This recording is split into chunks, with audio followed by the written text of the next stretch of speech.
Hey, what's up? It's Nick Giuliano with our last interview of 2020. Happy to be joined by H.E.R. How are you? So excited to be speaking with you guys today. Appreciate the time. So we're playing your song Damage currently on Hot 106. Tell us what this song means to you.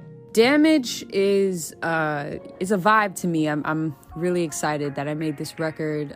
It's got this classic sample in there, and I don't know, it just feels really good, and the message is very relatable. You know, everybody going into a situation or relationship is there's always a risk, and you're always a little bit scared to take that chance with somebody. But, you know, if you give them that chance, you tell them, like, don't take me for granted. Another song you released this year is Hold On. Talk to us about it. Hold On, this is a special song. It took such a long time to write, but when me and Brendan and Lewis created the track, I was so in love with the vibe of the record. I went in the booth and I started freestyling these melodies, and we had all the melodies, and it sounded like there were words there, and we all fell in love with the song just off the mumbles that I was doing. So then when I finally wrote the lyrics, it was just so easy, and it definitely reflected kind of what I was going through at the moment. You performed both songs on Saturday Night Live. In my opinion, it has to be a highlight for you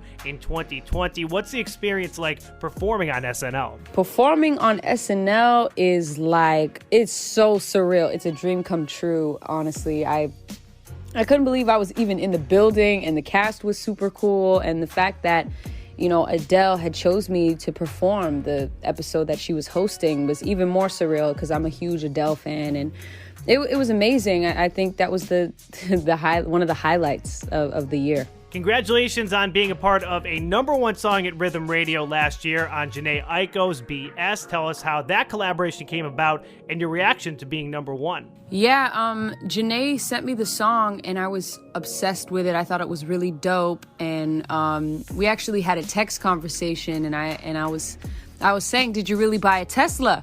And she said, yeah. And I said, me too. So I said, we're both flexing on our X's in our Model X. And she said, oh, we got to put that in the song. So that was a cool little moment. So it feels really good to be #1. I've never been #1 at Rhythmic. This is a milestone, I think, in both of our careers. And, you know, it's kind of an anthem. It's a little bit of a toxic anthem, but the record is dope. And Jhené Aiko is one of my favorite artists, so it was dope to collaborate with her. 2020 has been a different year than most. What have you learned, or is a big takeaway for you from this past year?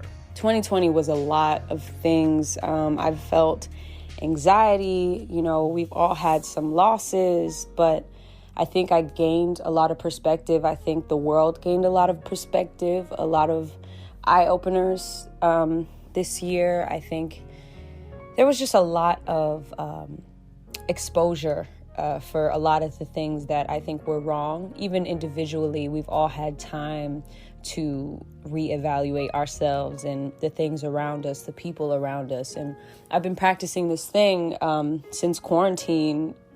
When I think of somebody, I just call them, you know, and I talk to them and just, I don't know, I check on people more. I feel like I've had time to be more emotionally available and, yeah, take time to myself. And I think that's one thing I learned, is to prioritize myself. And lastly, what can we expect from her in 2021? You can expect an album, well, multiple things I'm working on, but more music, hopefully some shows. If the world opens back up and we can do concerts again, that's what I'm hoping for. But I'm going to just keep the music going, and I got some other projects that I'm working on.